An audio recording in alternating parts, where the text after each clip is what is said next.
शादी के कुछ सालों बाद टुनटुनी गर्भवती होती है और फिर एक लड़की को जन्म देती है। हे भगवान, ये मुझे लड़की कैसे हो गई? मुझे तो लगा था बेटा पैदा होगा, हम दोनों के बुढ़ापे का सहारा बनेगा। हाँ टुनटुनी, मैंने भी ऐसा ही सोचा था कि हमें बेटा होगा, लेकिन सबकी कराए पर पानी फिर गया। भगवान ने हम लोगों को लड़की दे दी।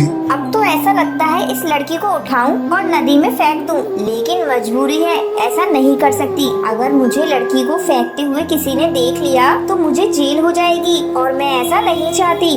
अच्छा टुनटुनी, अब क्या किया जा सकता है? भगवान ने अगर चाहा हमें अगली बार लड़का होगा। इसी तरह समय गुजरने लगता है। एक बार फिर टुनटुनी गर्भवती होती है और उसे एक लड़का होता है। देखो जी, आखिर हमें लड़का हो ही गया ना। हम लोग इसे पढ़ाएंगे, लिखाएंगे और एक बड़ा अफसर बनाएंगे। माँ, मैं भी पढ़ूंगी और स्कूल जाऊंगी। चुप, तू पढ़कर क्या करेगी? तू लड़की है, एक दिन ससुराल चली जाएगी। मैं तो अपने बेटे को पढ़ाऊंगी और पढ़ लिख कर उसे एक अफसर बनाऊंगी। लेकिन माँ, मैं भी तो तुम्हारी बेटी हूँ, तुम मेरे साथ ऐसा क्यों करती हो? लेकिन तू मेरी बेटी है, इसलिए तुझसे घर का सारा काम करवाती हूँ। जा जाकर घर में झाड़ू लगा, मुझे तेरे भाई को खाना खिलाना है। माँ, मैं भी खाऊंगी, मुझे भी भूख लगी है। मैंने कहा ना, जाकर घर साफ कर। पहले तेरा भैया खाएगा, जब वो छोड़ेगा तब तू खा लियो।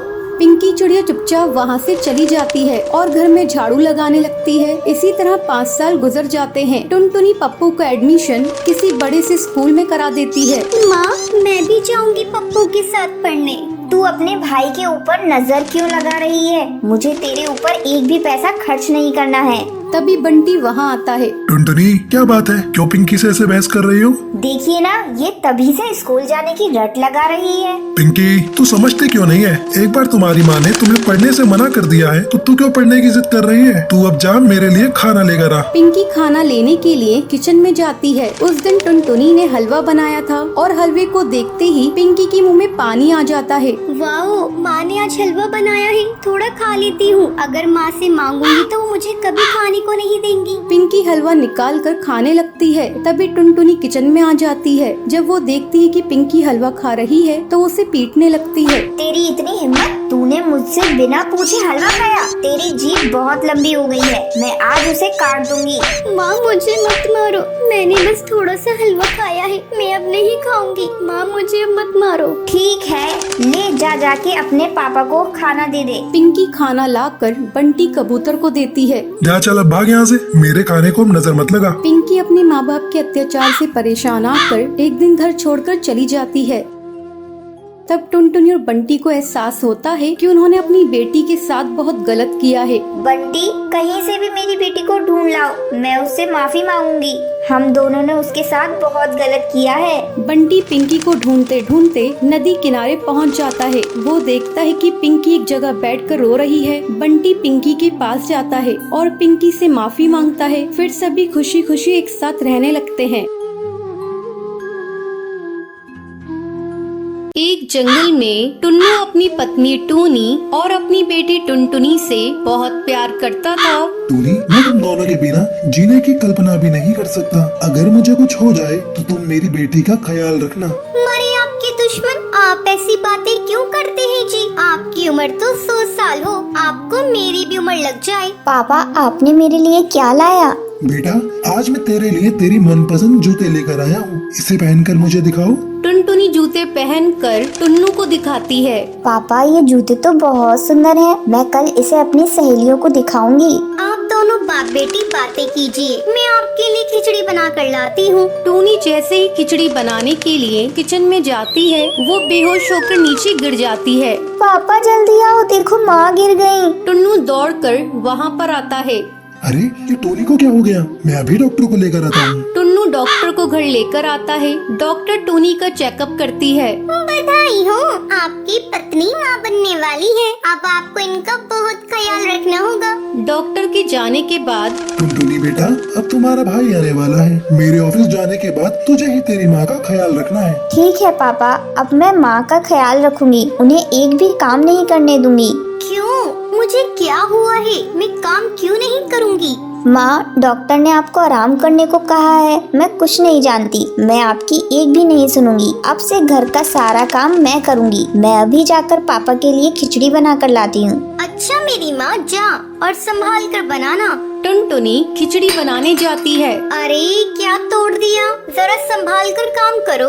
वो कुछ नहीं माँ, चावल का डब्बा नीचे गिर गया था। थोड़ी देर बाद टुनटुनी खिचड़ी बनाकर लाती है। पापा ये लो खिचड़ी, और खाकर बताओ ना कैसी बनी है। टुन्नू खिचड़ी खाता है। खिचड़ी तो बहुत अच्छी बनी है। टूनी तुम भी खिचड़ी खा कर देखो। वाकई टुनटुनी ने खिचड़ी बहुत अच्छी बनाई है। माँ, आज रात का खाना मैं ही बनाऊंगी। बेटा मैं बना लूंगी, तुम इतनी परेशान मत हो। नहीं माँ, तुम आराम करो, मैं कुछ भी बनाकर पापा को खिला दूंगी, तुम भी खा लेना। धीरे धीरे समय गुजरने लगता है। टुनटुनी टूनी को कुछ भी काम करने नहीं देती थी। टूनी की माँ मीनू चिड़िया उसके घर आती है। टुन्नू बेटा, मैं टुनटुनी और टूनी को अपने घर ले जाना चाहती हूँ। ये छोटी सी बच्ची कब तक अपनी माँ की देखभाल करती रहेगी? नहीं माँ, मुझे मायके नहीं जाना। यहाँ टुन्नू और टुनटुनी मेरी बहुत अच्छी तरह से देखभाल कर रही है। मेरी बेटी बहुत सियानी हो गई है, वो मुझसे बहुत प्यार करती है। अच्छा ठीक है टूनी, जब बच्चा हो जाएगा तब मायके आ जाना। ठीक है, मैं अब चल रही हूँ। एक दिन अचानक टूनी के पेट में दर्द होने लगता है। उस समय टुन्नू जंगल लकड़ियाँ लेने गया था। घर पर अकेली सिर्फ टूनी और टुनटुनी ही थी। टुनटुनी बेटा, मेरे पेट में बहुत जोरों का दर्द हो रहा है, मुझे जल्दी से अस्पताल ले चल। लगता है तेरे भाई के आने का समय हो गया है। माँ तुम मत रो, मैं अभी कुछ करती हूँ। बाहर कोई भी नहीं दिख रहा है, मैं किससे मदद मांगू? अब माँ को इस सब्जी के ठेले पर ही ले जाना पड़ेगा। किसी तरह टुनटुनी टूनी को लेकर अस्पताल पहुंचती है और फिर टुन्नू को फोन करके अस्पताल बुलाती है। टूनी एक बच्चे को जन्म देती है। पापा ये देखो, मेरा भाई कितना सुंदर है। अब मैं मेरे भाई के साथ दिन भर खेलूंगी। टुनटुनी आओ बेटा मेरे पास, तू मेरी सबसे प्यारी बेटी है। ये सब कुछ तेरे ही कारण संभव हुआ है। टुनटुनी टूनी के गले लग जाती है और सब खुशी खुशी घर आ जाते हैं। तो ये थी आज की कहानी।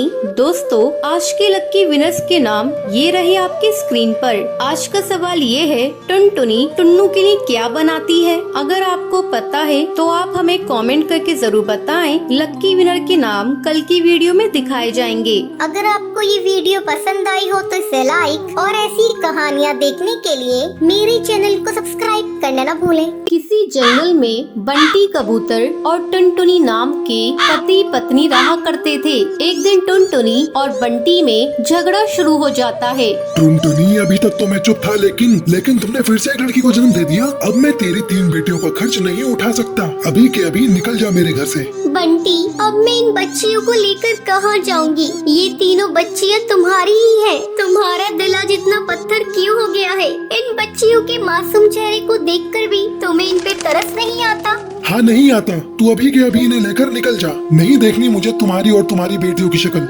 बंटी, आज तुम जिन बेटियों को घर से बाहर निकाल रहे हो, एक दिन तुम्हें इन बेटियों पर नाज होगा। मैं इन्हें लेकर जा रही हूँ। अगर तुम्हें एतराज ना हो तो मैं तुम्हारे पास वाले पेड़ पर झोपड़ी बनाकर उसमें रहना चाहती हूँ। जा जाकर रह ले, लेकिन मुझसे कोई वास्ता मत रखना। टुनटुनी उस पेड़ पर झोपड़ी बनाकर उसमें रहने लगती है और पड़ोस के घरों में झाड़ू पोछे का काम करने लगती है। एक दिन, माँ बहुत जोरों की भूख लग रही है, कुछ खाने को दे दो। अच्छा बेटा, तुम लोग यहाँ बैठ जाओ, मैं अभी तुम लोगों को खाना देती हूँ। टुनटुनी अपनी तीनों बेटियों को खाना खाने के लिए देती है। माँ आप रोज रोज सूखी रोटी ही देती हो खाने को। जब हम पापा के घर थे तब हमें खिचड़ी भी मिलती थी खाने को। माँ, पापा ने हम लोगों को क्यों घर से निकाल दिया? क्या बताऊँ बेटी, पापा ने हम लोगों को क्यों घर से निकाल दिया? तुम लोग जल्दी जल्दी खाना खा लो, मैं कल तुम लोगों को किसी तरह खिचड़ी बनाकर खिलाऊंगी। रात में सभी सो जाती है, लेकिन टुनटुनी की आंखों में नींद नहीं थी। तभी उसके पास उसकी सहेली का फोन आता है। अरे टुनटुनी, आजकल तुम कहाँ हो? बहुत ढूंढते ढूंढते तेरा नंबर मिला। क्या बताऊँ, आजकल मैं बहुत मुसीबत में हूँ। मेरे पति ने 3 बेटी होने की मुझे सजा दी है। मुझे मेरी बेटियों के साथ मुझे घर से बाहर निकाल दिया है और मुझसे पूरी तरह से रिश्ता तोड़ लिया है। टुनटुनी तू कल मुझसे मिल, मैंने गरीब लोगों के लिए एक सिलाई सेंटर खोला है। तू कल से मेरे इस सिलाई सेंटर की देखभाल करना शुरू कर दे और इस काम के लिए मैं तुम्हें अच्छा खासा बाजरा और अनाज दूंगी। तो क्या कहती है, कल से तू आ रही है ना? हाँ मैं कल आ रही हूँ। तूने मेरे इस बुरे समय में मेरा साथ दिया है। अगले दिन से टुनटुनी सिलाई सेंटर को संभालने लगती है। कुछ ही दिनों में टुनटुनी अपनी बेटियों का एडमिशन एक अच्छे स्कूल में करा देती है। माँ ये देखिए, हम तीनों अपनी अपनी क्लास में फर्स्ट आए हैं। हाँ बेटा, तुम इसी तरह मन लगाकर पढ़ना और एक दिन अपने माँ बाप का नाम रोशन करना। कुछ सालों बाद टुनटुनी की तीनों बेटियां पुलिस अफसर बन जाती हैं और अपनी माँ के साथ खुशी खुशी रहने लगती हैं। टुनटुनी का पति बंटी एक कुली था। वो नदी पार से आने वाले पक्षियों के सामान को इधर से उधर करता था। एक दिन जब बंटी काम पर जा रहा था तब टुनटुनी उससे कहती है, अजी अपनी सेहत का भी ध्यान रखा करो। सभी किसी न किसी दिन छुट्टी लेते हैं, लेकिन तुम तो रविवार को भी काम करते हो।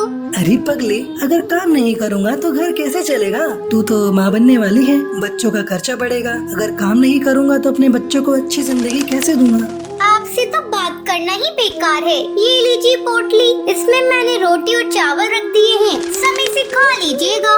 नहीं टुनटुनी, आज मेरी तबीयत कुछ सही नहीं लग रही है। कुछ भी खाने का मन नहीं कर रहा है। काम से आऊँगा तो खा लूँगा। बंटी बिना खाना लिए काम पर चला जाता है। टुनटुनी को क्या पता था कि बंटी से उसकी ये मुलाकात आखिरी थी। उधर बंटी बेहोश होकर बहती नदी में गिर जाता है और वहीं डूबकर मर जाता है। टुनटुनी भागी भागी अस्पताल जाती है।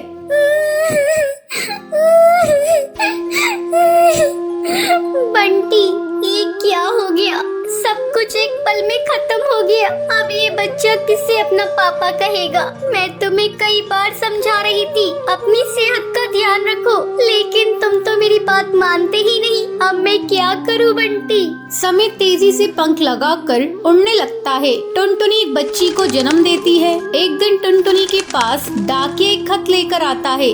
अरे ये खत तो कड़कनाथ सेठ की कंपनी की तरफ से आया है और मुझे बंटी की जगह कुली की नौकरी दी गई है। मुझे अपनी बच्ची के लिए नौकरी करनी ही होगी, तभी मैं उसे एक अच्छे स्कूल में पढ़ा पाऊंगी और उसे बेहतर भविष्य दे सकूंगी। अगले दिन से ही टुनटुनी कुली बनकर पक्षियों का बोझ उठाती थी। जब भी नदी के उस पार से कोई पक्षी आता था, टुनटुनी तेजी से उन पक्षियों के पास पहुंच जाती थी। बहन जी, क्या मैं आपका बोझ उठा लूं? अरे तुम तो एक चिड़िया हो, क्या तुम इतने बोझ को उठा सकती हो? हाँ हाँ बहन जी, मैं सारे बोझ को उठा लूंगी। बहन जी, मैंने अपनी जिंदगी में इतना बोझ उठा लिए हैं, ये बोझ तो उसके आगे कुछ नहीं है। क्यों, क्या हुआ? और तुम ये तुम्हारी बेटी को साथ में लेकर क्यों घूम रही हो? तुम्हारे पति कहाँ हैं? वो नहीं कमाते हैं क्या? क्या करिएगा बहन जी, मेरी दुख भरी कहानी सुनकर रोज इस नदी किनारे पे कई पक्षी आते हैं और मेरी दुख भरी कहानी सुनते हैं, लेकिन कोई मेरी मदद नहीं करता।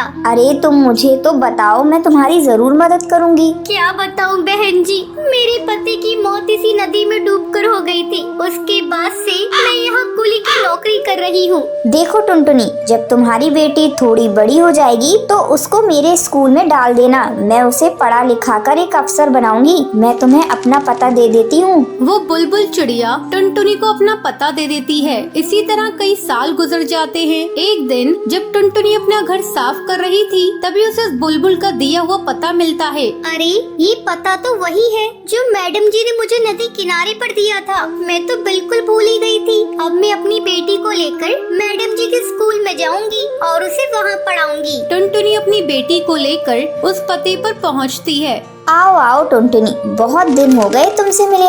मैडम जी, ये देखिए, मैं अपनी बेटी को अपने साथ लेकर आई हूँ। मैं चाहती हूँ पढ़ लिख कर एक अफसर बन जाए, इससे मेरी तरह जीवन में संघर्ष न करना पड़े। हाँ हाँ टुनटुनी, तुम निश्चिंत रहो, मैं तुम्हारी बेटी को अच्छी तालीम दूंगी। तुम्हें एक दिन इस पर गर्व होगा। टुनटुनी अपनी बेटी का एडमिशन उस मैडम जी के स्कूल में कराकर निश्चिंत हो जाती है। उसे इस बात की खुशी थी उसकी बेटी को उसकी तरह जीवन में संघर्ष नहीं करना पड़ेगा।